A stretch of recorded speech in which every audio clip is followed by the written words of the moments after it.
Мифтахетдин Акмулла, башкорттарым укол кәрәк. Башкорттарым укол кәрәк. Арабыздан надандар укол кирәк.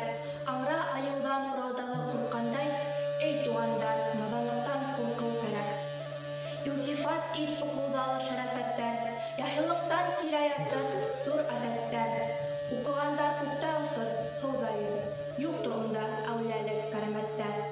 Укыганга бу дөньяла җәлал булыр. Харам тигән күп шәйдәр халал булыр. Рызык дәүләт чишмәһен асан тиһәң, гыйлем һөнәр бердән бер әмәл булыр.